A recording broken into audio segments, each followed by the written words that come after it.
How you doing? Thanks, guys. Merci d'être là. Merci tout le monde d'être ici aujourd'hui. Après 8 ans de Justin Trudeau, tout coûte plus cher. Avec l'appui du Bloc, Justin Trudeau a doublé notre dette nationale, il a imprimé de l'argent et a causé la pire inflation depuis 40 ans. Ces taxes et ces impôts inflationnistes privent les Canadiens de nourriture, de logement et de l'essence abordable.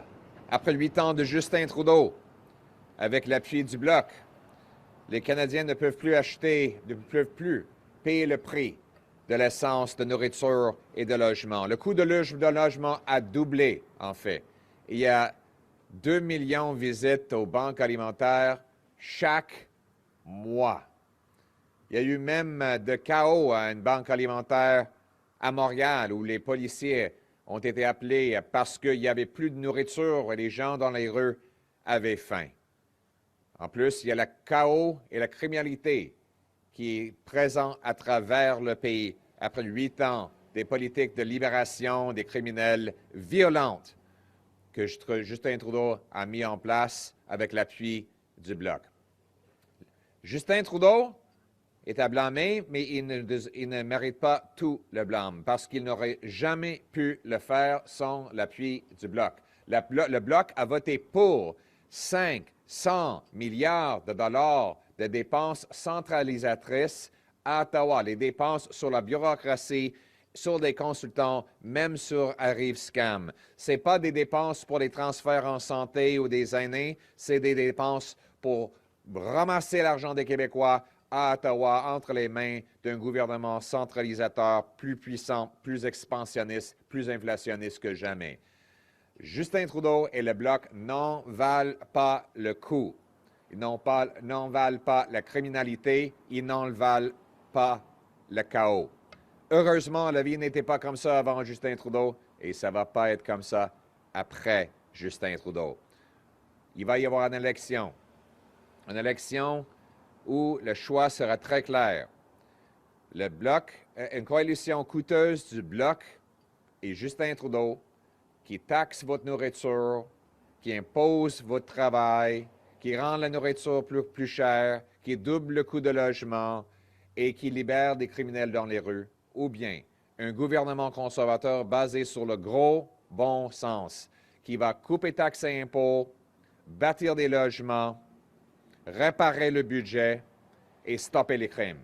On va le faire en éliminant le règlement sur les combustibles propres qui va augmenter le prix de l'essence de 17 sous le litre avec l'appui du Bloc. On va l'éliminer. On va couper les impôts pour que le travail redevienne payant. On va inciter des municipalités de livrer des permis plus rapides et abordables pour bâtir des logements. On va vendre des milliers d'édifices du gouvernement fédéral pour bâtir des logements et on va supporter les métiers qui vont bâtir ces maisons-là. On va geler les dépenses et éliminer le gaspillage afin d'équilibrer le budget et réduire l'inflation et les taux d'intérêt. Et finalement, on va mettre des vrais criminels récidivistes en prison pour stopper les crimes. On va respecter les chasseurs et les tireurs sportifs tout en renforçant nos ports et nos frontières afin d'être plus sécuritaires contre les trafiquants d'armes et les trafiquants de drogue. C'est ça le gros bon sens, c'est exactement ce que nous allons livrer pour tous les Canadiens. Thank you very much for being here today, fellow Canadians. It is an honor to address the great people of Vancouver Island. Thank you for making your way out today. An honor to have this spontaneous gathering with us even before our rally starts. I wish it were on better occasion, but look behind you there. That right there is Justin Trudeau and the NDP's cruel April Fool's Day joke on Canadians. It is a joke without laughter. It is a joke that brings tears to the eyes of most Canadians because after 8 years of Trudeau and his coalition with the NDP, everything costs more. 2 million Canadians line up at food banks because they can't afford food. 1/3 of food-related food-related charities are turning Canadians away because they've run out of food. In Montreal, a couple of weeks back, there was a small riot after the food ran out and the police had to be called because there were too many hungry people on the streets clamoring for something to eat.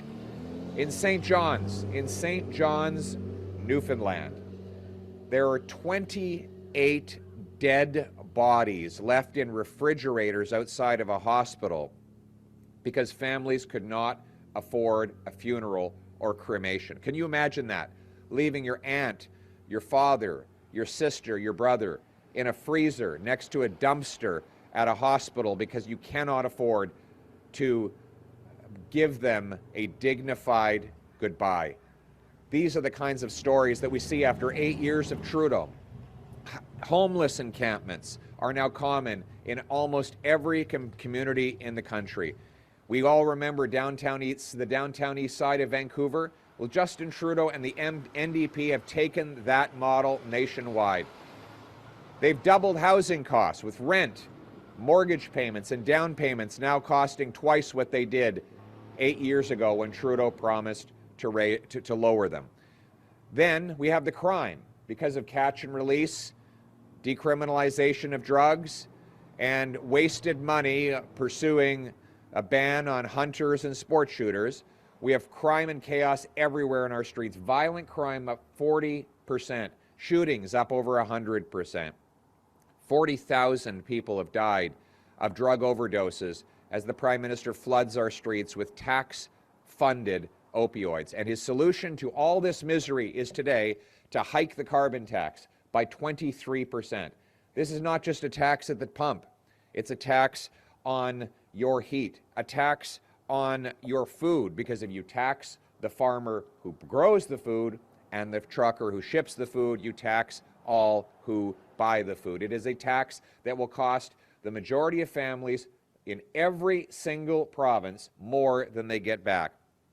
In Alberta, the average family will pay $900 more this year than they get back in rebates. In Saskatchewan, $525 more than they get back in rebates. In Manitoba, $502 more. In Ontario, $627 more. In Nova Scotia, $537 more. In Prince Edward Island, $550 more. And in Newfoundland and Labrador, $377 more in tax costs than you get back in rebates. And in BC, it's worst of all. Here, the NDP government is expected to collect $9 billion more in carbon taxes in carbon taxes and give back $3.5 billion in credits.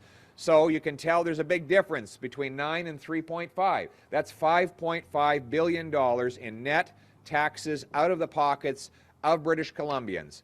It is a combined tax imposed by Trudeau in Ottawa, but happily administered by the NDP government of David Eby here in British Columbia.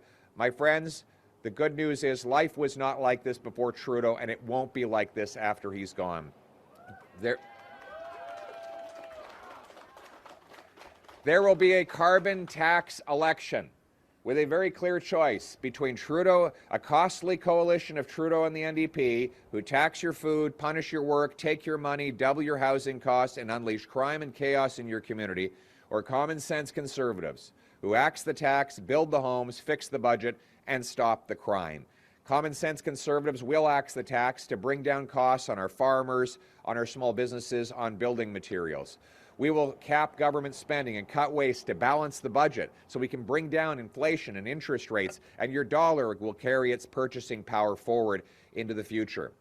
Speaking of powerful paychecks, we'll remove government gatekeepers to develop our resources again. Our fisheries, our forestry, our farmers, our factories will come roaring back to life, producing more of the goods that money buys rather than just producing money. We're going to bring home the production to Canada. We're going to incentivize our municipalities to speed up and lower the cost of building permits. We'll require they permit 15% more housing completions per year as a condition of getting federal funds so that they get out of the way and let builders build. We'll sell off 6,000 federal buildings, thousands of acres of federal land to build, build, build. We'll back up the trades so we have more builders to do the work. We need more boots and not more suits. And we will ensure these homes are in safe neighborhoods, with jail and not bail for repeat violent offenders, with treatment, not more decriminalized and subsidized drugs, so that we can rehabilitate our loved ones and bring them home drug-free. We will stop the attack on law-abiding, lawful hunters and sport shooters. We know that our hunters are not the problem. It is the criminals who bring the guns over the border illegally. We'll put the money into reinforcing our ports, and our borders so that we keep the illegal drugs and guns out of our country, and we bring home safety to all Canadians. This is the hopeful, bright, and optimistic future that awaits with a common-sense Conservative government that will axe the tax, build the homes, fix the budget, and stop the crime. Let's bring it home. Thank you. Thank you so much. We'll now have time for a few questions from the floor. Thank you. Hi there, Jordan Davidson, Nanaimo News Now. If your party removes the carbon tax, what would that mean for provinces like BC who have implemented their own? It will give the British Columbia government the authority to do the same. Right now, Justin Trudeau has basically threatened BC. He said either BC will bring in its own carbon tax, or if it doesn't, the Trudeau government will force one from Ottawa. By removing that threat, British Columbians can elect a common sense provincial government that can axe the tax here in BC. The alternative is what Trudeau and the NDP are both proposing now, which is that they will quadruple the tax. They want to raise it. This is just the beginning. They want to quadruple the tax up to 61 cents a litre. So you've got another 43 cents of carbon tax hikes coming if Trudeau is re-elected in his coalition with the NDP. What I'm saying is a common sense Conservative government will axe the federal tax that will free British Columbians to elect a provincial government that will do the same. Thank you. Next question. Hi, Claire Palmer, CBC News. You spoke quite a bit about food insecurity, and I was wondering if you would support a national food school program or school food program, and why or why not? Well, after 8 years of Trudeau, 1 in 4 school children is going without enough food. That's a major failure for Justin Trudeau. This is after 8 years of promising that he'd help the middle class. Well, now, by his own admission, 1 in 4 kids don't get enough food. I find it ironic that he's promising a federal food bureaucracy in Ottawa the same day as he raises taxes on food. His carbon tax on the farmer who grows the food and the trucker who ships the food is a tax on the single mom who can't afford to buy the food. I'm reminded that he brought in an affordable housing program. And what did that do? It doubled the cost of housing. So my common sense plan is to axe the carbon tax to lower the cost of food for everyone so that we can reverse the malnutrition that Justin Trudeau's 8 years have caused. Thank you. Thank you. Next question. Drea Humphrey with Rebel News. You've made it very clear if you form government, you will axe the carbon tax. But will you also withdraw us from the underlying United Nations Paris Accord agreement, which allows us to be unfairly taxed on our emissions while giving China a pass? Well, we will not be unfairly taxed on our emissions, and I will not give China or any other country a pass. We will reduce emissions and costs, but our approach is completely different than Trudeau's. His approach is taxes, mine is technology. His approach is to raise the cost of traditional energy that we still need. My approach is to lower the cost of alternatives. His approach is to put up stop signs in front of our workers. My approach is to green light green projects. We need a massive abundance of clean, green, emissions-free energy by giving fast permits and responsible permits for hydro dams, nuclear power, carbon capture and storage, offshore tidal wave power.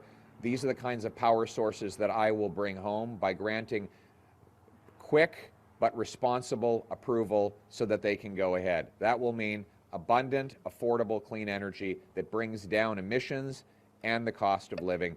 Trudeau wants to drive production to dirty dictatorships. I want to bring it home, powerful paychecks for our people. Thank you. Thank you. Next question. Hi, Kendall Hansen from Czech News. Nice to see you in Nanaimo you. again.